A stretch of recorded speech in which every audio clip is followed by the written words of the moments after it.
She bang, she bang. Sorry. Oh, baby, yeah, Girl, she move. she move. Drive me crazy. See, you know those words. That's because it's weird. It's provocative. Gets the people going. Let's go. Well, fancy meeting you here. I'm Jill. I'm Steph. And we are the Bantering Banshees.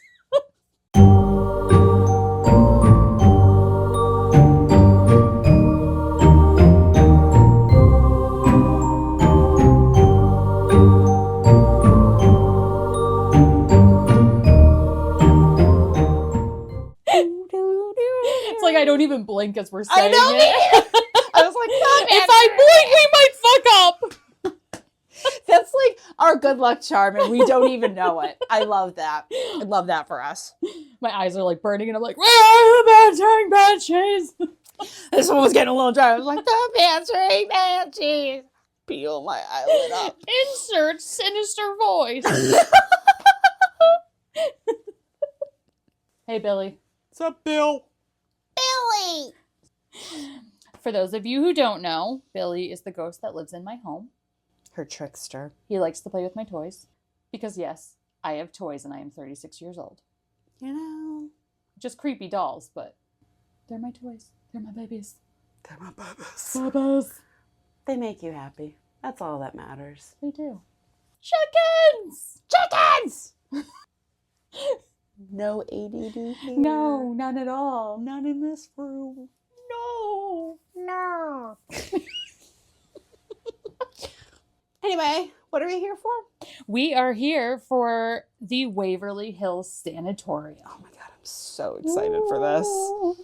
The area known today as Waverly Hill was purchased by Major Thomas Hayes in 1883. Since any existing school was a god distance away from Hayes, he decided to establish a one-room schoolhouse for his children to attend and hired Mrs. Lizzie Harris as the teacher.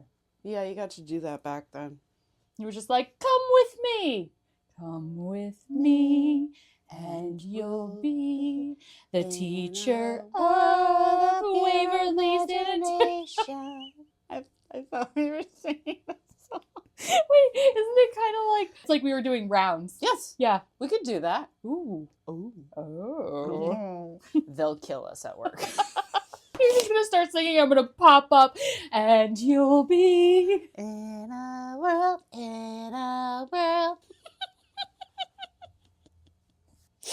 I really don't know how they deal with us at work. Back to the story. Back to Waverly. Thanks for hanging in, guys. The Waverly Hills Sanatorium is located in the Waverly Hills neighborhood of Louisville, Kentucky. In the early 1900s, an outbreak of tuberculosis prompted construction of a new hospital.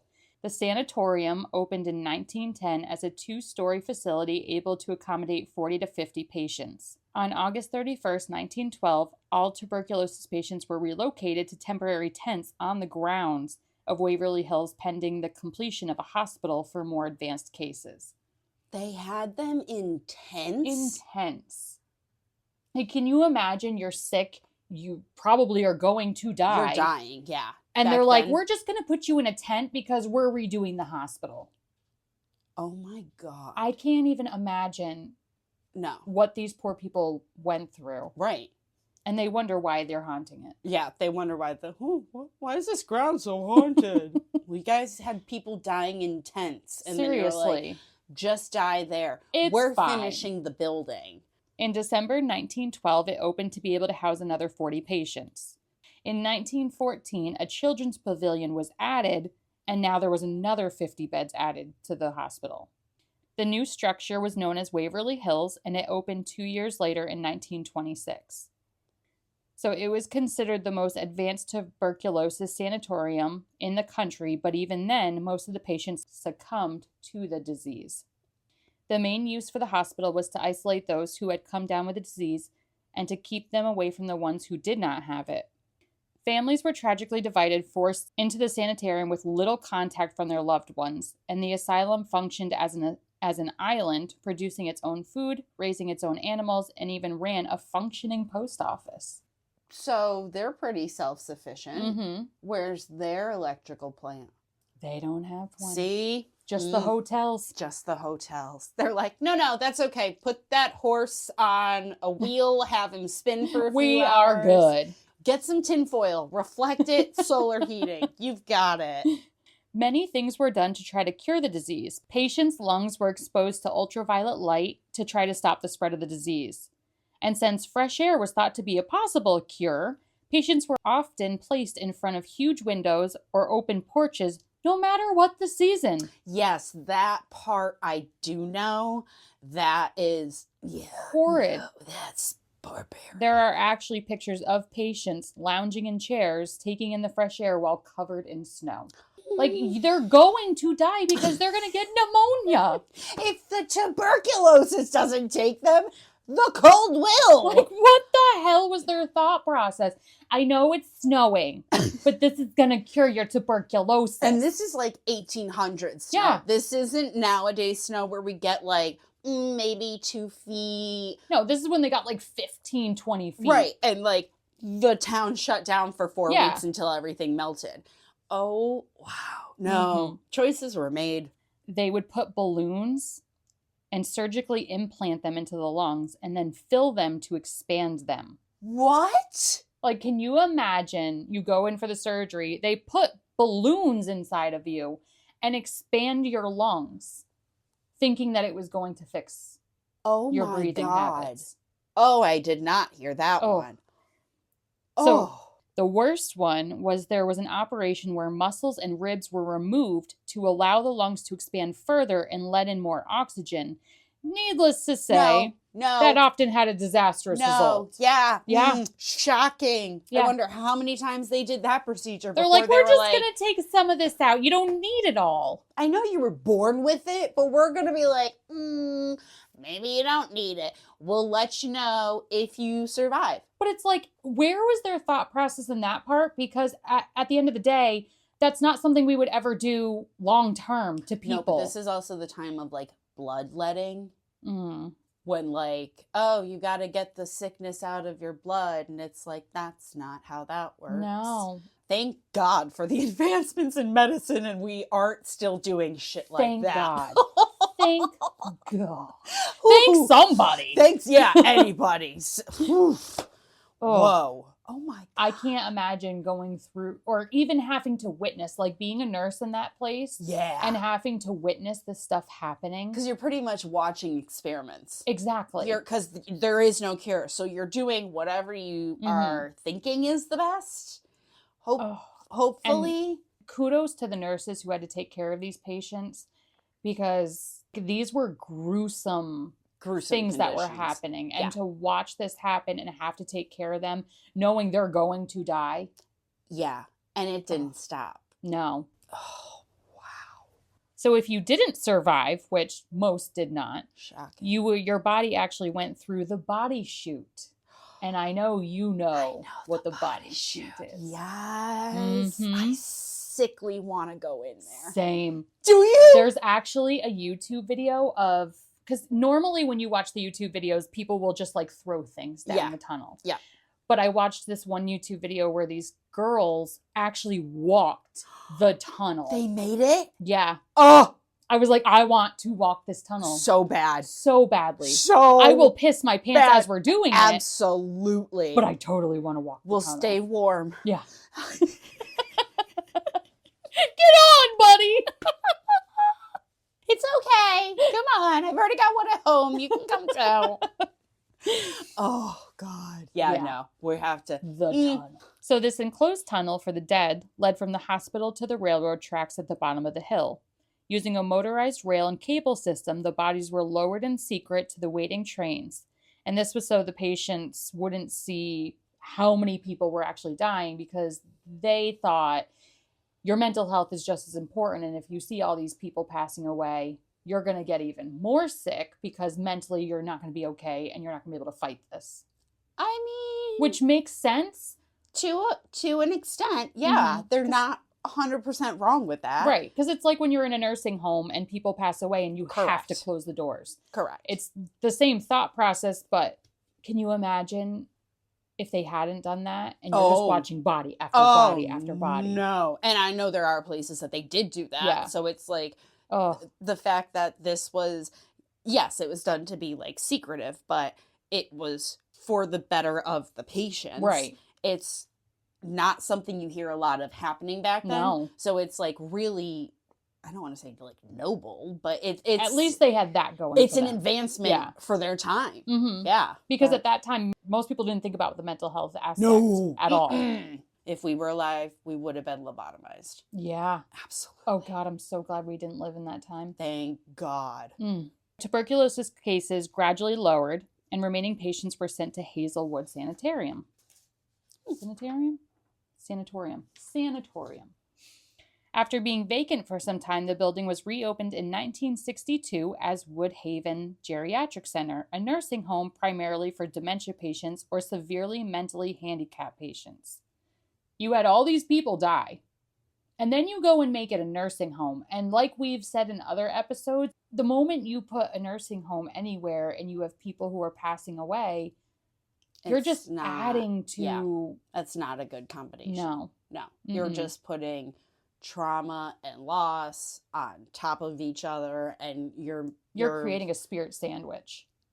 That was literally what I was about to say. What the fuck? Oh my God. No way. I was like, can read your mind. Like a sandwich, and you're like a spirit sandwich. And I was like, yes. Another truth. Another truth. God, I love you. So word to the wise, don't build, and I think we've said this before, but let's just reiterate it. Bantering Banshees life rule number 666. Don't build convalescent homes on top of previously traumatic areas. Yeah. Like, let's look for another lot. Already got bad energy. Let's look for another lot. Yeah. I'm sure there's plenty around. Let that lie. Yeah. Literally. Let it be. So in 1982, the facility was closed after a grand jury inspection, and it had found several cases of patient abuse and the degrading state of the facilities. I'm sorry, 1982. Yep. Right before we were born. This is recent. That's... Holy shit. Yeah. Oh my God. That's horrid. And to know that it was degrading, and to know that people were living in here and this is where they were going to live for the rest of their lives, and you're telling me it was a degrading Degrading? Yeah. It was a degrading building. Like, it was breaking down, and they're like, it's fine. Put another Okay, but here's my question. What kind of family is sending their family member to this place to die? Exactly. What kind of person? Knowing what it was beforehand. Right. And then seeing what the building looked like. Yeah, you can't tell me you just, like, spot on a map and you're like, oh, that looks like a good place to send you. Fine. Like, it's cheap. Right? The deal we got. BOGO. We're going to get the room right next door. This is for you and Daddy. Like... Oh, that's horrific. Yeah. That's fucked up. 1982. Oh my God. I was born 8 years later. Yep. I'm sorry. Go ahead. Many people had different ideas with what to do with the building. There were talks of a prison, apartments, a chapel, a theater with a gift shop. Oh my God. Okay, the prison made sense because let's face it, it already was a prison to the people who were living there. Exactly. A theater with a gift shop. Or a chapel, because that makes sense. I mean, yeah, you can't save that land. No. He's going to be like, hey, what about anywhere else? Literally. Just throw a rock on the map anywhere but here. Anywhere. Yeah. I will pay for it. Loaves and fishes, bitches. Like, unless it's like a horror theater, why are you throwing a theater? Why was that even a thought? Right. I want to know where that guy came from. He's like, hey, I got an idea. Theater. He doesn't even go here. I have a lot of feelings. So in 2001, Tina and Charlie Mattingly, I really hope I'm saying your last name right, bought the building and raised funds to help restore the sanatorium. They did this by offering tours, an annual haunted house, as well as private events in the restored laundry room. Pretty fucking cool. Okay, that's cool. Yeah. I would do a haunted house at an actual haunted location because you don't even have to, you just have to say, welcome to the haunted house. Walk through. Exactly. You don't even need actors. You don't need actors. You don't need anything fake. Everything that happens here is legit. Take care now. People Bye-bye are like, then. I saw this little boy. He was such a good actor. What actor? We didn't pay any actors. We don't pay children. Yeah. What? Yeah, you didn't put those together. That's good. Yeah. That's a good use of the space. Mm-hmm. Because this Definitely. way it's not being forced to be anything it's not. Right. It's not like a theater with a gift shop. So here is the Actually segment. So the sanatorium has a reputation for being haunted, and stories began to circulate. There was the resident ghost of a little girl who was seen running up and down the 3rd floor. And then there's a little boy named Timmy who was spotted with his leather ball. And there was a hearse that appeared in the back of the building dropping off coffins. Can you imagine walking through and you decide to look out the window and you just see a hearse chilling there dropping off coffins? No. They see that? They see that. Oh my. Okay, so that has to be a residual haunting. Has to be. Because it's just the same thing on a loop. Right. But still absolutely terrifying. God. That would rock me. I'd be like, I'd be like, I thought this place wasn't being used anymore. We're not gonna die, right? Is that where we're sleeping tonight? What's going on? I brought my own sleeping bag. I don't need that. You can keep that for the next person. It's okay. No. So visitors tell of slamming doors, lights in the windows even though there's no power, strange sounds, and eerie footsteps. Timmy is also known to enjoy playing with his balls. It is said if you... We could not have done that. You walk in and Timmy's just playing with his balls. You're and like, he just takes it off and throws it at you. Rolls it down the hallway. And you're like, I'm not going to throw that back. No. You can come get that one. It's just like a yo-yo. Phew! Timmy and his retractable ball. For $19.95, you can have retractable balls too. Just pay. Oh, shipping and handling. Oh, God. Okay. We must start calling. Timmy's playing with his balls. So Timmy's playing with his balls. And it is said if you roll the ball down the long hallway, he will roll it back to you. I would like to experience that. That would be pretty cool. That would be an awesome interaction. Can you imagine, like, you roll the ball down the hallway and it comes back? That, I would be a mixture of... Scared and excited. Yes. Yeah. Peeing my pants, but also, like, don't move. Mm-hmm. There's a ghost. It's like you don't want it to end, but at the same time, you're terrified. You want to run. Yeah, you're like, fight or flight. Fighting and flighting. Okay. I don't know what to do. Freeze. Okay, we're just going to freeze. I do not compute. I don't know what to do with my hands. You just look at the ball and you just go, Do I roll it back to you? Do you want it? Do you want to come get it? No, don't come get it. Don't come get it. Never mind. You stay there. So in the kitchen, even though it's a disaster area with broken tables and chairs, broken windows, fallen plaster, puddles of water from a leaking roof, people still report hearing footsteps, doors swinging shut, and the smell of baking bread.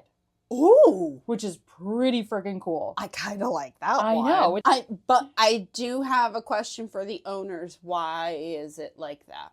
I don't know if they've only done like a small part of refixing the place. Yeah, because that place is enormous. Yeah.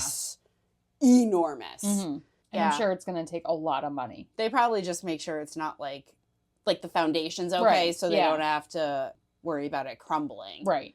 The kitchen is probably like a go at your own risk. Yeah. Yeah. Okay, that makes sense. Mm-hmm. But if that's the way it looks and I smell fresh baked bread. I'm going to be like, I need to go into the kitchen. My senses are going to be like, what is sourdough? Is someone baking sourdough? Who's got the butter? It's very important. On the 5th floor, there are many rumors and legends about people seeing shapes moving in the windows and hearing disembodied voices. The 5th floor? The 5th floor. Apparently, it's supposed to be the most haunted floor. Isn't that the children's floor? I think it's where that lady committed suicide. I think she committed suicide on the 5th floor. Okay. I don't know, because some people, like, when you start researching, some people were like, yeah, the 5th floor is the most haunted. And other people are like, actually, it's not. I just know that from what I've seen in, like, other shows, there's a patio, and I believe it's on one of the upper floors. So I believe it's the 3rd, 4th, or 5th. But it was the children's ward, and that's where they used to play. So maybe that's... But I don't know if that's the very top. I don't know. Or if it's one of the floors below that. But yeah, I know there's a lot of activity, so I wouldn't be surprised if it was the 5th. No, that one scares me. I don't know if I want to go on that floor. I don't either. I really don't. No. That one scares me more than it entices me. I'll roll the balls. Because I'm pretty sure Timmy's on the 3rd floor. Or, oh no, the little girl's on the 3rd floor. I don't know where Timmy is. Timmy's playing with his balls somewhere. Timmy's wherever his balls are. So the most disturbing entity is known as the creeper. Yes. Ooh. Yes. And I agree. Most disturbing. Yeah. Yep. The creeper doesn't seem to be human, but rather a large shadow figure that climbs the walls and ceilings on the 4th floor. So it's not human. That's what that means to me. Not human. Not human. Absolutely not. No. Because like even shadow figures will just like pop out from a corner, go back in. They're not climbing the walls. Climbing the ceiling. Oh my God. That would scare the ever-living shit out of me. Yeah, that would be something that I would be. That's a hard pass. So 4th and 5th floor, not happening. Yeah, no, we're gonna stay on the 3rd floor. Hopefully that girl is willing to entertain us. The other entities that you can see at the Waverly Sanatorium is mimics. So imagine someone who looks just like you in the dark, decrepit halls of Waverly Hills. No. I could not. Can you imagine walking down the halls and we're like, hey, Steph, oh. No. You think you see, like, I see the back of your head go into a room and I'm like, Jilly! And I chase down and I'm like, and you're like 5 stories behind, or 5 rooms behind. And I'm like, that would scare. That's terrifying. And that's the part where I'm like, you're not friendly. No. Mimics scare the shit out of me. You're trying to trick me into something. You're trying to get me somewhere that I'm not supposed to be. Oh, like, it's so creepy. Especially because like mimics mimic your voice. Yes. And so you'll hear like your mom calling you from downstairs. I hate mimics. They terrify me. Yep. Nope. Oh. That's anything that's like trying to act like something it's not. Yep. Nope. I'm done. Not human. Exactly. Not human. You can't tell me that's a spirit. No. That's a diamond. Yeah. That's a diamond. That's a diamond. Yeah. Diamond. That's a diamond. That's a diamond. Shout out to Morbid. I love Morbid so much. Shout out to Morbid. So there was a tour guide that worked there that stated, I have seen people get possessed, and I have had something attempt to take control of me as well. I have heard voices with nobody around. I have smelled cigars when nobody is smoking. I have been pushed against walls, seen a doppelganger, and watched inanimate objects move on their own. Why would you work there? Even if one of those things happened to me, I don't think I'd be the type of person to be like, let's go work there. Yeah. Oh, no, gotta go back to work today. Oh, hopefully that hopefully mimic I don't get possessed. Yeah. Hopefully that thing that tried to attach itself to me last time is like, I'm done with you today, Jerry. I'm gonna go see Bev. Like, that's nuts. Oh, I can't imagine walking into a place and let alone seeing a mimic, but then feeling like you're being attacked. And then walking into work the next night being like, all right, just another day. Okay, group of people I have to bring around this building that tried to kill me yesterday. But don't worry, guys. Keep your arms and legs inside at all times, and maybe you'll make it through. No. This is not like a haunted pub crawl. That's fun. Exactly. This is like something could actually happen. Well, that is Waverly Sanatorium. Thank you so much for covering that. It's terrifying. That's but I want to go so bad. So bad. I feel like if we do it the way we started out and only going during the daytime, because nothing can hurt us during the day, we'll be fine. We'll be so fine. Thank you so much for doing that. That was great. You're welcome. Please and thank you. Have a good night, guys. We'll see you later. Bye. Bye.